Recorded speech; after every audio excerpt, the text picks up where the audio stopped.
मैं प्राकृतिक कृषि फार्म गुरुकुल कुरुक्षेत्र हरियाणा के जो व्यवस्थापक हैं, यहाँ का पूरा मैनेजमेंट जो देखते हैं फार्म हाउस गुरुकुल का।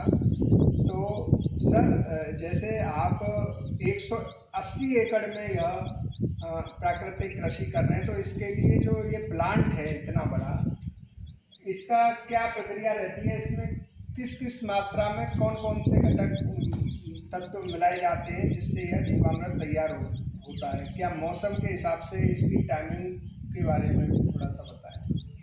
सबसे पहले किसान बंधु, मेरा आपको सादर प्रणाम। जैसा कि केपी सिंह ने बताया कि आप इसमें प्राकृतिक कृषि फार्म गुरुकुल कुरुक्षेत्र पर हैं, और आपने जो प्रश्न किया कि ये जो प्लांट हमारा है इधर जीवामृत का प्लांट, ये इसकी क्षमता जो है 5000 लीटर है। क्योंकि हमारा फार्म एक बड़ा फार्म है, 180 एकड़ का फार्म है, तो हमें इस बड़े प्लांट की जरूरत है। और जैसे कि आपने पूछा कि इसको बनाने की जो विधि क्या है, यहाँ विधि जीवामृत एक प्राकृतिक कृषि की रीढ़ की हड्डी है। इसमें देसी गाय से हम तैयार करते हैं। इसमें गोबर, गोमूत्र, गुड़, बेसन और मिट्टी इसमें मिलाते हैं।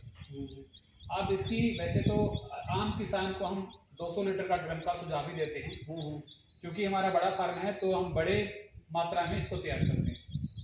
जैसे इसमें अगर मैं बात करता हूँ, ये 5000 लीटर कैपेसिटी का, इसमें 5000 लीटर पानी डालेंगे और फिर इसमें हम लगभग 250 किलो माने 2.5 क्विंटल इसमें गोबर और 250 लीटर गोमूत्र, और इसमें लगभग हम 37 किलो गुड़ और 37 किलो ही किसी भी दाल का बेसन बिल्कुल, और 5 से 10 किलो हम इसमें मिट्टी डालेंगे। अच्छा। और फिर इसको हम क्लॉक वाइज सुबह शाम 5 से 10 मिनट घुमाएंगे इसमें। और हमने तो इसको ऑटोमेटिक किया हुआ है, ये देखिए, ये ऑटोमेटिक है, ये मैंने चालू कर दिया है। ये टाइमर है जो वॉशिंग मशीन में होता है, अभी चलना शुरू हो गया। 10 मिनट ये क्लॉक वाइज घूमेगा, सुबह शाम घुमाना है।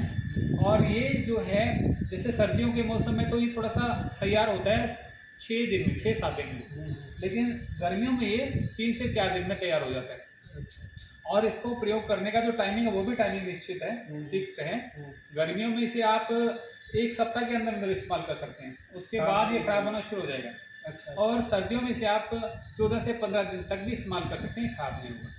तो इस तरह से हम इसको तैयार करते हैं। तो छोटे किसानों के लिए जैसा आपने बताया, यहाँ पर ये देख रहे हैं, ये मात्रा यहाँ लिखी हुई ये है। पानी 5000 लीटर है, गोबर 250 किलो है, गोमूत्र 250 लीटर है, बेसन 37 किलो है, गुड़ 37 किलो और मिट्टी इसमें 5 से 10 किलो मैंने बताया, कितनी आप डाल सकते हैं।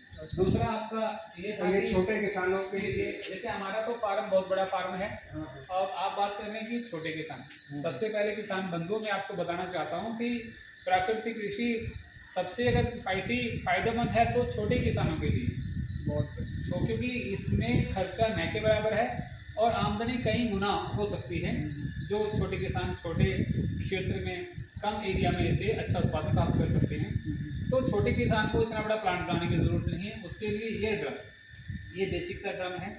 जैसे मैंने बताया कि जीवामृत रीढ़ की हड्डी, देसी गाय का गोबर गौमूत्र लेना है और हमने जीवामृत तैयार करना है। इसकी मात्रा बता दूं आपको, ताकि किसान बंधु आप अपने फार्म पर कहीं पर भी इसे आप आसानी से बना सकें। अब ये 200 लीटर का ड्रम है, इसमें हम लगभग 170 लीटर पानी भरेंगे और इसमें 8-10 किलो देसी गाय का गोबर, 8 से 10 लीटर देसी गाय का गौमूत्र, 1.5 से 2 किलो बेसन किसी भी दाल का, और 1.5 से 2 किलो गुड़, और फिर इसमें एक मुट्ठी 50 से 100 ग्राम मिट्टी इसमें डालेंगे और इसको ठंडे से। जो मिट्टी है, मिट्टी रसायन मुक्त होनी चाहिए, उसके लिए किसान मैं बताना चाहूँगा कि जैसे हम अक्सर ये बताते हैं कि किसी भी बड़े पेड़ के नीचे की मिट्टी लेनी। अच्छा। बड़े पेड़ के नीचे की मिट्टी क्यों कहते हैं? क्योंकि बड़े पेड़ के नीचे केमिकल नहीं डाला गया। हाँ। लेकिन हमारे यहाँ खेत जैसे प्राकृतिक कृषि जब कर रहे हैं जिस खेत में, आप यहाँ से कैसे मिट्टी उठा सकते हैं। मिट्टी का उठाने का मतलब है मिट्टी के माइक्रोब्स, मिट्टी के जीवाणु वो इसमें मिक्स होंगे। मिट्टी के जीवाणु मिक्स होंगे, गोबर के जीवाणु मिक्स होंगे, गोमूत्र के जीवाणु लेंगे, एक जीवाणु का एक फैमिली तैयार होगी। आप अगर सरल किसान की भाषा में कहें तो हमने इन जीवाणुओं को पाल लिया, जैसे पशु पालते हैं ना, पाल लिया। अब ये जीवाणुओं का भंडार तैयार हो गया। सुबह शाम इसको हम 2 से 5 मिनट घुमाएंगे घड़ी की सुई की दिशा में, और वो जो हमने माइक्रोब्स इसमें गोबर सॉरी गोबर और गौमूत्र के माध्यम से डाले, मिट्टी के माध्यम से डाले, तो उनको बेसन प्रोटीन के रूप में मिलेगा और गुड़ से वो मल्टीप्लाई होंगे। तो क्या होगा, ये मतलब असंख्य जीवाणु इसमें तैयार हो जाएंगे। और हमने जो टेस्टिंग करवाई 72 घंटे में ये डबल होना शुरू हो जाते हैं, डबल उसका डबल उसका डबल उसका डबल उसका डबल अनंत, मतलब कि ये जो इसमें तैयार होंगे। और फिर हम किसी भी अच्छा सर, जीवामृत के बाद कुछ जैसे यहाँ पे लिखा हुआ है नीमास्त्र, ब्रह्मास्त्र, दशपाणी और फफूंदनाशक, बीजामृत, इनका भी अहम भूमिका प्राकृतिक खेती में।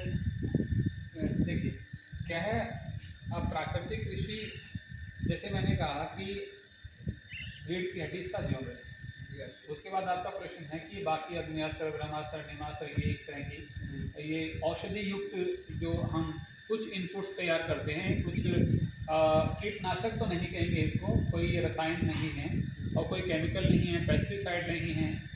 ये क्या है कि ये एक प्रिकॉशनरी एक कुछ इनपुट्स हम तैयार कर रहे हैं, छिड़काव प्रिकॉशनरी, ठीक है जी। क्योंकि देखिए पहली बात तो ये कि अगर आप प्राकृतिक कृषि करते हैं तो आपकी जो ज़मीन है, जो मिट्टी है, वो इतनी उपजाऊ हो जाएगी, इतनी वो ऊर्जावान हो जाएगी, उर्वरक हो जाएगी कि उसमें बीमारियाँ आनी कम हो जाएगी। लेकिन फिर क्या है कि अड़ोसी पड़ोसी तो केमिकल कर रहे हैं, तो कहने की अड़ोस पड़ोस से भी कोई बीमारी आने की संभावना बनी रहती है। तो उसके लिए कुछ प्रिकॉशनरी हमने कुछ इनपुट्स तैयार किए हैं जिनसे हम स्प्रे करते हैं। वो हम उसमें नीमास्त्र है, उसमें अग्नियास्त्र है, ब्रह्मास्त्र है, दशपर्णी है, वो सब चीज़ें हम क्या करते हैं, वो हम बीमारी आने से पहले रूटीन में स्प्रे करते रहते हैं, प्रिकॉशनरी वो करते हैं। सर ये जीवामृत आप लगाते कैसे हैं, मतलब क्या जीवामृत लगाने का तरीका, डालने का तरीका क्या है? किसान भाइयों बहुत आसान तरीका है। इसमें जो मैन पावर है, लेबर है, वो नहीं करवा। आप इसको तैयार करें और ये बहुत बड़ा है, इसको छाया में रखना, आपने ढक के रखना है। अब आप ये देखिए, ये ध्यान देंगे, मैं चाहूँगा कि ये दिखाएं, ये वाली 50 लीटर की है ये। तो 50 लीटर की इसमें कैन ले लें और इस कैन को आप किसान जहाँ से पानी छोड़ता है, देसी भाषा में नाका जिसे कहते हैं, उस जिसमें पानी छोड़ा जाता है वहाँ पे इसको रखो, इस 50 लीटर की ड्रम को। जैसे यहाँ पर आपका नहीं जहाँ से पानी अच्छा, वहाँ छोड़ दो, इसमें एक टूटी लगा दो और टूटी की उतनी ही मात्रा खोल दो कि आपने 1 घंटे पानी देना है, 2 घंटे पानी देना है, तो 1 घंटे में आपका कितना आपको हिसाब आ जाएगा। जब आप छोड़ना शुरू करें उतनी टूटी खोलो, ये पानी में मिक्स होके स्वतः ही पूरे खेत में फैल जाएगा। इसको स्पेशल पूरे खेत में जाके डालने की जरूरत नहीं। अच्छा, इसको सर कितने समय के अंतराल पर हमें खेत में डालना चाहिए, मतलब जीवामृत लगाने की जो अवधि होती है, कितने दिनों बाद इसको खेत में देना चाहिए? देखिए इसका कोई साइड इफेक्ट नहीं, ये 200 लीटर से 500 लीटर, 600 लीटर, 1000 लीटर तक भी आप डालोगे, कोई साइड इफेक्ट इसका नहीं है, कोई भी साइड इफेक्ट नहीं है। लेकिन कंडीशन ये है कि इसको मॉइस्चर में डालना है, नमी में डालना है। नमी में डालना है कि सबसे बेस्ट तरीका है पानी के साथ, लेबर नहीं लगेगी। जब आप सिंचाई करेंगे तब आप 200 से 500 लीटर पानी के साथ प्रति एकड़ छोड़ दें, माने 1 बीघा में आप 1 ड्रम को छोड़ दें। और धन्यवाद सर।